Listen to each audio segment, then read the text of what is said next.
कैसे हैं आप सभी? अक्सर लोग पूछते हैं कि मैं फाइनेंशियली स्टेबल क्यों नहीं हो पाता हूँ और मेरा डिसीज़न कहाँ गलत हो जाता है। देखिए, मैं क्योंकि काफ़ी दिनों से इन चीज़ों पे मैं काफ़ी लोगों से मिलता हूँ, बात करता हूँ। अल्टीमेटली मैं इन चीज़ों को समझता हूँ, देख पाता हूँ कि लोग एक्चुअल में फाइनेंशियल डिसीज़न लेने में डिले कर देते हैं। उन्हें पता रहता है कि एक्चुअली करना क्या है, कब करना है, कैसे करना है, बट क्योंकि उसकी नीड ना इंस्टेंटली उस वक़्त नहीं दिखती है, तो इस कारण से ज़्यादातर लोग उस चीज़ों को डिले करते चले जाते हैं। वो सोचते हैं कल करेंगे और अपने रेगुलर लाइफ़ के बिज़ीनेस में वो एक्चुअल जो चीज़ें करनी चाहिए थी, उन चीज़ों को छोड़ देते हैं। एग्ज़ाम्पल लीजिए कि घर पर जो रेगुलर राशन आता है, वो रुकना नहीं है, वो आता रहेगा। क्यों? क्योंकि अगर वो नहीं आएगा, तो अल्टीमेटली घर में बहुत सारा कलेश होगा। उसके अलावा बच्चों की स्कूल फीस है, सारी चीज़ें, सभी चीज़ें हो जाती है। चाहे वो अम्यूज़मेंट पार्क घूमने जाना है, हफ्ते में 2 दिन रेस्टोरेंट में खाना है, सभी चीज़ें हो जाती है। लेकिन हम लोग फाइनेंशियल प्लानिंग को डिले कर देते हैं और इसका जो दर्द है ना, वो इंस्टेंटली नहीं पता लगता है। और ये एक बहुत बड़ा कारण हो जाता है कि आपको वो दर्द उस वक़्त महसूस होता है, जिस वक़्त आप कुछ करने लायक नहीं हो पाते हैं। अब देखिए, बहुत बड़ा एक चैलेंज मैं देखता हूँ लोग फेस करते हैं कि बच्चों के एजुकेशन के लिए फाइनेंशियल प्लानिंग। बच्चों के एजुकेशन के लिए अराउंड अराउंड आज के समय में मिनिमम किसी भी एक अभिभावक को अगर सोचना हो, एक पेरेंट्स को सोचना हो, तो कम से कम 40-50 लाख रुपए से कम का वो एक आकलन नहीं रख सकते। अब उस पॉइंट तक पहुंचने के लिए लोग प्लानिंग एक्चुअली में करना कब शुरू करते हैं? लोग प्लानिंग शुरू करना करते हैं जब बच्चों का उम्र 12, 13, 14 साल का हो जाता है और अल्टीमेटली उस वक़्त जब वो करने का प्रयास करते हैं, उस वक़्त बहुत बड़ा अमाउंट उनको दिखने लगता है कि उन्हें प्लान करना पड़ेगा। अब इस कारण से वो चीज़ों को और डिले करते हैं और डिले करते हैं और एट लास्ट वो उस जगह पर जाकर के फँस जाते हैं, जहाँ उन्हें अल्टीमेटली फिर लोन लेनी पड़ती है। और एक जनरल मिडल क्लास फैमिली मैं ये जनरली देखता हूँ, वो 2 लोग के लिए कमा रहे हैं। एक पहला, वो अपने परिवार के लिए कमाते हैं। सेकंड, वो अपने लोन्स के लिए, अपने बैंकर्स के लिए कमाते हैं। अब ये एक इतना बड़ा चैलेंज है कि एक बार इस चक्रव्यूह में जो फँसते हैं, वो पूरा जीवन फँस जाते हैं। मैं जनरली बैंकर्स से भी मिलता हूँ, उनसे साथ डिस्कस करता हूँ, उनसे बातें करता हूँ, तो वो क्लियरली उनसे मैं एक रैंडम थॉट जब बात करता हूँ, पूछता हूँ, तो वो क्लियरली बताते हैं कि एक जनरल एवरेज जो होम लोन जाता है, वो 25 साल का आ जाता है, 30 सालों का जाता है। आप सिंपली समझिए, एक व्यक्ति जॉब शुरू करता है 25 साल की उम्र में, 25 साल की उम्र से वो लोन लेता है और वो 55 साल की उम्र तक वो लोन को भरता रहता है। एक 1 करोड़ रुपए का लोन के लिए, घर के लोन के लिए वो लगभग सवा 2 करोड़ रुपए वो लोन में भरते हैं। तो अब ये जो 1.25 लाख रुपीस, माफी चाहूंगा, 1.25 करोड़ रुपीस जो एक्स्ट्रा उन्होंने बैंक को दिया, क्या वो उनके पास नहीं रह सकता था? रह सकता था, लेकिन उसके लिए चाहिए सही फाइनेंशियल प्लानिंग। अब इसमें ना बहुत सारी चीजें मैटर करती है, बहुत सारी चीजें में पहली चीज आती है कि हमारा सोशल इन्फ्लुएंस कैसा है। हम लोग जनरली, एक कॉमन मैन जो आता है ना, उस बैकग्राउंड से आता है, उस थॉट प्रोसेस से आता है, जिन्हें वो, जहाँ की उनका एक प्री डिफाइंड टेम्पलेट है कि भाई इस उम्र में ये करना, इस उम्र में ये करना, इस उम्र में वो करना। भले ही उस टेस्टिमोनियल को, उस टेम्पलेट को फॉलो करके पिछले के 4 जनरेशंस ने वेल्थ नहीं क्रिएट कर पाए, तो उसी फॉर्मूला को अगर आप यूज करेंगे तो आपका भी वेल्थ क्रिएट नहीं होगा। सेकंड हो जाता है कि कुछ फैमिलीज भी हमारे इन्फ्लुएंस इस तरह से कर देती है कि नहीं यार, अभी छोड़ो ना, अभी तो बहुत टाइम है, अरे अभी तो बच्चे बहुत छोटे हैं, अरे अभी तो हमारे रिटायरमेंट में बहुत टाइम है, जब समय आएगा तब सोचेंगे ना। और जब आपकी आंख खुलती है, उस वक्त तक इतना देर हो जाता है कि आप कुछ कर नहीं पाते। और अगर आप करने का हिम्मत भी करते हैं, तो आप खुद से प्लान करते हैं कि इतना पैसा मुझे चाहिए रिटायरमेंट के बाद, बच्चों की पढ़ाई के लिए इतने पैसे चाहिए। लेकिन जब आप उसका बैक कैलकुलेशन करते हैं कि मुझे कितने पैसे आज से डिपॉजिट करने होंगे, वो आपके बजट में नहीं आते हैं। अब ये जो चैलेंज फेस होता है, इसका दर्द वो व्यक्ति ही जानता है जो एक्चुअली रिस्पॉन्सिबिलिटी को उठाता है। और बाद बाकी ज़रूरतें कभी ख़त्म नहीं होने वाली है। आपकी पिकनिक, पार्टी, बच्चों का यूनिफ़ॉर्म, ड्रेस सब चीज़ें चलता रहेगा, वो रुकेगा नहीं।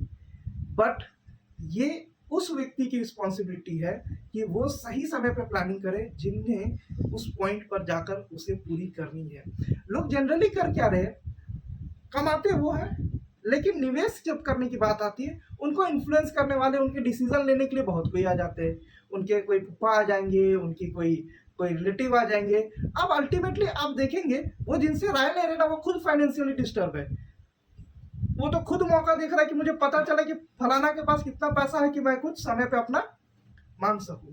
अब ये थॉट प्रोसेस है हमारे सोसाइटी का, और सोसाइटी हमें बहुत इन्फ्लुएंस किया। अल्टीमेटली अगर मैं कहूँ कि एक बहुत बड़ा तबका जो है, वो पैसे को इतनी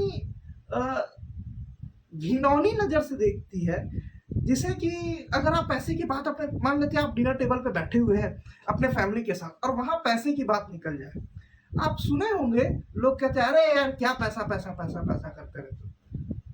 लेकिन अल्टीमेटली आप अगर ध्यान से देखेंगे, तो जो व्यक्ति जब बोलता है ना उस डिस्कशन के बीच में कि तू क्यों पैसा पैसा पैसा, हाँ दिन भर पैसा पैसा करते रहता है, अल्टीमेटली जब जरूरत पड़ता है ना, वही व्यक्ति आपसे पैसा मांगने आता है, उधार मांगने आता है।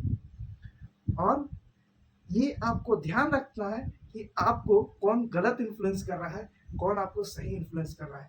लाइफ एक चॉइस है फ्रेंड। देखिए, आप किसी भी स्टेज पर है, किसी भी जगह पर है, आप सुखी है, आप दुखी है, आप फाइनेंशियली फ्री है, आप फाइनेंशियली डिस्टर्ब है, आप हेल्थ के रूप में अच्छे हैं, आप अनहेल्दी है, किसी भी पॉइंट को देखिएगा, सभी जगहों पर आपने जो चुनाव किया होगा, जो आपने चुना होगा, रिजल्ट उसका आपको मिल रहा होगा।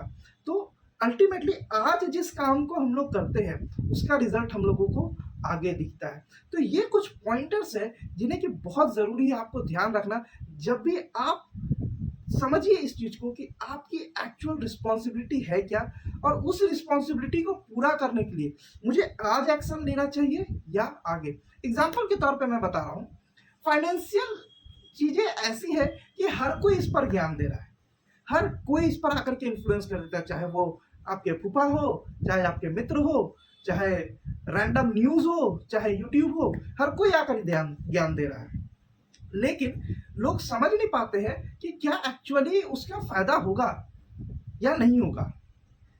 अब इसका सबसे बड़ा पॉइंट ये है कि फाइनेंशियल प्रोडक्ट एक दवाई की तरह होता है, एक मेडिसिन की तरह काम करता है, और वो आपका आयुर्वेदिक मेडिसिन है, वो हेम्योपैथी या एलोपैथी नहीं है।